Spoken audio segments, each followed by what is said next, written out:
Hola. Soy Mark. Soy norteamericano. Soy fotógrafo de profesión. Les contaré una anécdota de terror que me pasó a mí y a mi esposa, en ese entonces mi novia. Esto sucedió en la década de los 80.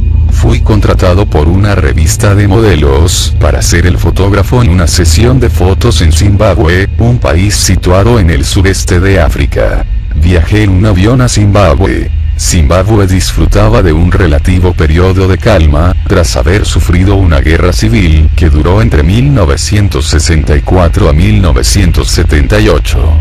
Tras la independencia de Gran Bretaña, los supremacistas blancos de Zimbabue habían causado muchas muertes a la población negra del país durante ese conflicto, hasta que Robert Mugabe asumió como primer ministro en 1980.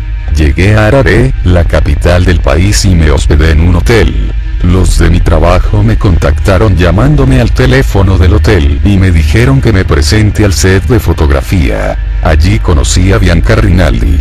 Ella era una modelo italiana, de cabello negro. Tuvimos una buena impresión el uno del otro. Tomé fotos a ella en el set de fotografía. Cada día de trabajo hizo que tuviéramos un gran acercamiento. Tuvimos química. Nos hicimos grandes amigos, tanto que después del trabajo, salíamos a tomar en los bares de la ciudad. Fue así que ella se convirtió en mi novia. Los productores nos dijeron que viajaríamos a las Cataratas Victoria, estas en el extremo noroeste del país, en la frontera con Zambia. Allí Bianca iba a posar en exteriores, en plena naturaleza. Viajamos al este, haciendo escala en la ciudad de Bulawayo. Nos desplazamos en avioneta, escuchando canciones como Rockin' Casbah y Down Under.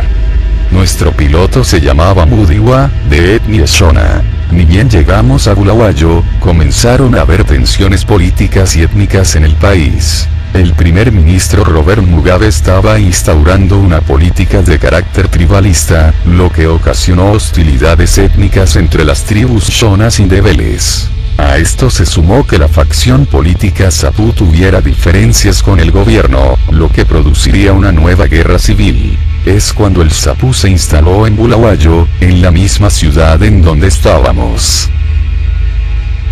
Estábamos asustados porque sabíamos que en cualquier momento vendría el ejército y atacaría a la ciudad, por lo que decidimos dejar la ciudad e irnos de allí. Nos subimos a la avioneta y dejamos Bulawayo.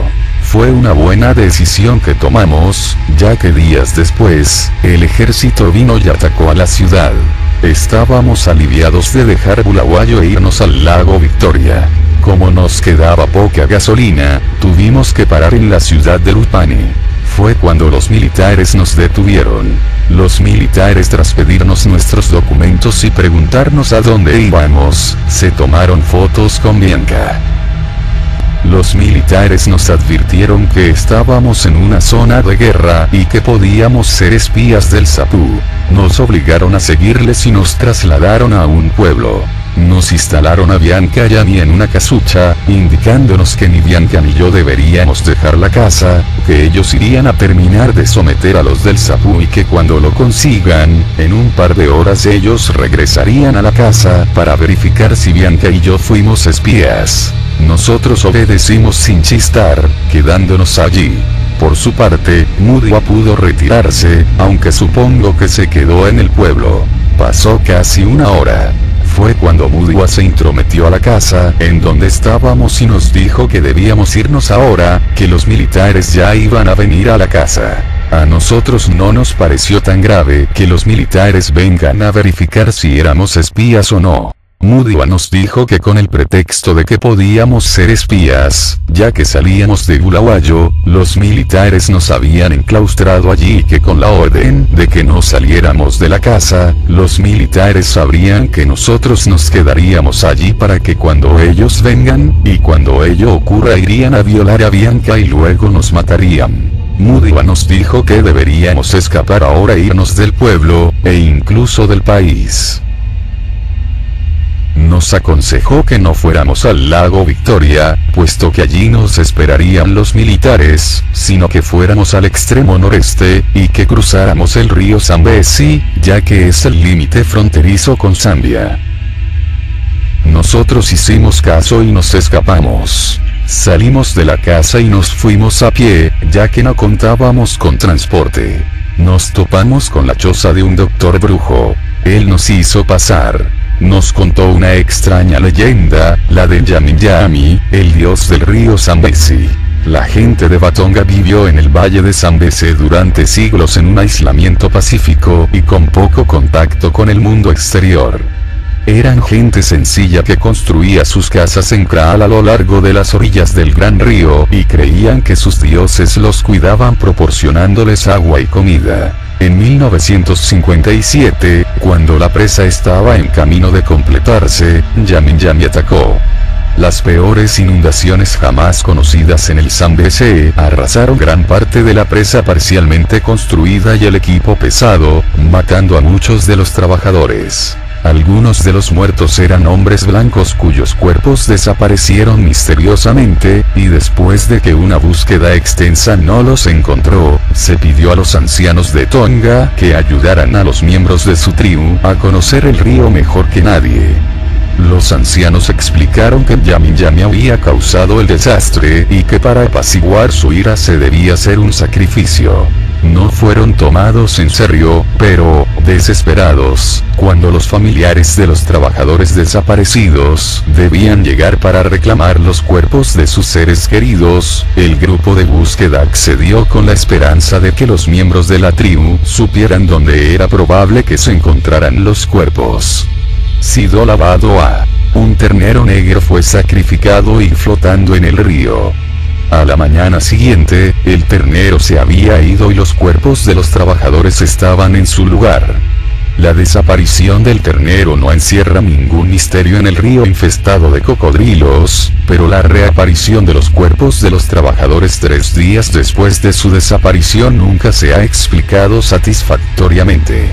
Después del desastre, se estudiaron los patrones de flujo del río para determinar si existía la posibilidad de otra inundación, y se acordó que una inundación de intensidad comparable solo ocurriría una vez cada 1000 años. Sin embargo, la siguiente temporada de lluvias trajo más inundaciones incluso peores que el año anterior. Yami había atacado de nuevo, destruyendo la ataguía, el puente de acceso y partes del muro principal. El proyecto sobrevivió y el gran río finalmente fue controlado. En 1960 se encendieron los generadores y desde entonces suministran electricidad a Zimbabue y Zambia. Él nos dijo que eran buscados intensamente por los militares, los cuales estaban muy cerca de ellos. Nos dijo que nuestra única oportunidad era que debíamos cruzar el río Zambezi, ya que estaríamos en el país de Zambia. Nosotros les dijimos que no teníamos ninguna embarcación para cruzar el río. Él nos dijo que lo hiciéramos a pie. Le dijimos que era imposible, ya que ese río estaba infestado de cocodrilos. Él nos dio un extraño amuleto. Nos dijo que con ese amuleto, los cocodrilos no nos harían daño cuando estemos en el río, ya que teníamos la protección de Yami. Llegamos al río Zambezi, frontera natural con Zambia. Si cruzábamos el río estaríamos a salvo en otro país. En eso, escuchamos ruidos de pasos atrás de nosotros. Eran militares de Zimbabue que nos venían persiguiendo. Eran unos 6 soldados, los cuales estaban a unos 100 metros. Estábamos acorralados entre los soldados y el río Zambezi. Ambos oramos al amuleto. Sostuve en alto el amuleto, y sin ninguna otra opción, nos metimos en el río. Comenzamos a avanzar en el río. Los soldados se apostaron en la orilla del río. Era obvio que no irían tras nosotros, que no se meterían en el río, ya que sabían que el río estaba infestado de cocodrilos, que atacarían a lo que se mete en el río. Ellos esperaban que fuésemos devorados. Ante el hecho de no poder violar a Bianca, esos militares querían divertirse esta vez viendo cómo éramos devorados. De manera casi inédita, Bianca y yo llegamos al otro lado del río. Los cocodrilos no nos hicieron nada. Ni siquiera tropezamos con alguno solo. Al ver que cruzamos el río sin ser atacados, los militares pensaron que no había problema y también se metieron al río. Fue el peor y último error que ellos cometieron. Uno a uno, los 6 soldados fueron atacados por los cocodrilos y devorados por los enormes saurios. Ese día, el dios Yami Yami nos salvó.